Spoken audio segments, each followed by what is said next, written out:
as an introduction, just want to let you guys know that I love CG. I've been a big fan of CG. That's CGI or VFX, 3D known in France, and I just loved it aesthetically. I love playing video games and getting to the sort of CG video clips and all that. I used to actually record them on a VHS. I had boxes full, but I had to check them away one day. Shh, don't tell anyone. Very tragic.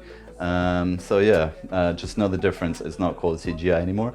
It's only referred to as CG because it's all about abbreviating stuff in the film business, and that's how we do it. You know, it's like the military, just abbreviate abbreviations and then carries on like that. Now, with After Effects specifically, I put it off for over 10 years.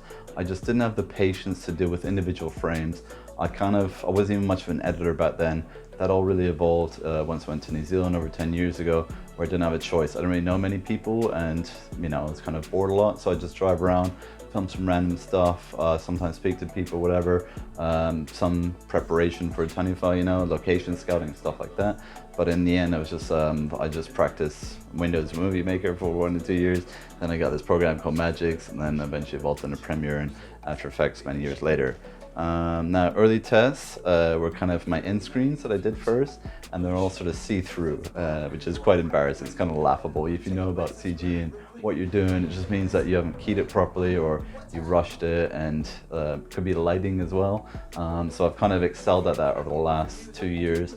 Didn't even have a monitor for the first 2 years. I only had that as like, you know, this last half year, so I can actually see myself and what I'm doing in the interviews and also in my shorts and music videos, whereas a bit of a guesswork before. Especially the worst is when you're facing the other way and you can't see what's going on. That's always a bit of a gamble still, but yeah, I can tell it's all in, so it's all good.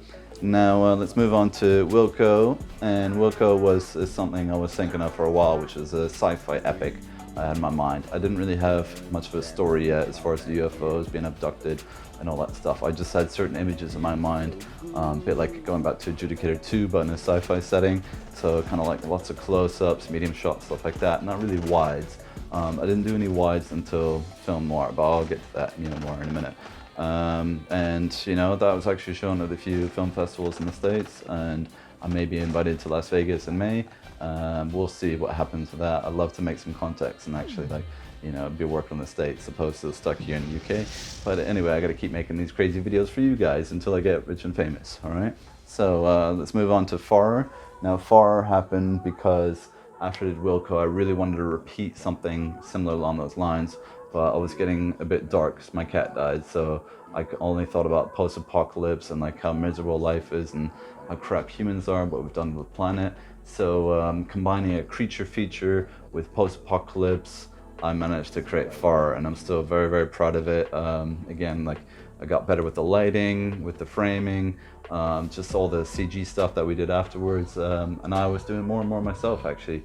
You know, Dr. Lopez, he would do his bits at the beginning, and then I would kind of have more come in at the end now, so I'd kind of do lots of like little edits in After Effects and compositions, and then he would tidy up, clean up, maybe the chroma, or, you know, add some of its own bits like bloom and flares.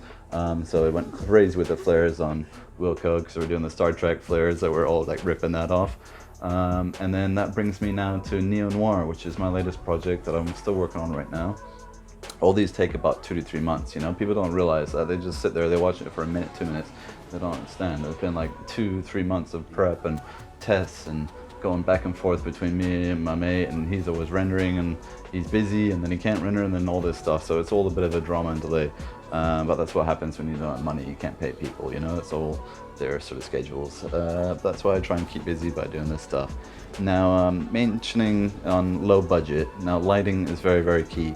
If you really want it to be atmospheric and all that stuff, plan your lighting first. So if you have any colored lighting, I'd suggest doing that in the shot. Just make sure you light yourself and not the green screen. Don't cause any shadows whatsoever. Shadows are really bad because, you know, the key doesn't come out properly and then it gets all pixely and see-through and nasty and all that stuff, you know.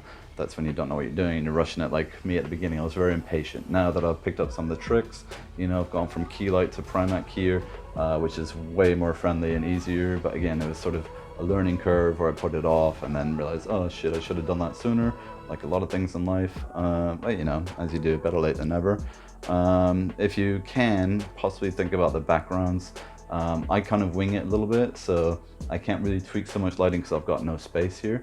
But I do recommend sort of interactive lighting a little bit. I did a little bit of tests in WILCO, didn't really use them in the end because like you can kind of see me like on the dial, like I had my little flicker kind of dimmer box that I was fiddling with, but you know, if I was doing it for somewhere else, it would look wicked, I reckon. Now as far as LUTs go, those are kind of lighting presets you have in post. My number one go-to is Mojo, so it's Mojo 2 now, but I love the dark gritty sort of looks.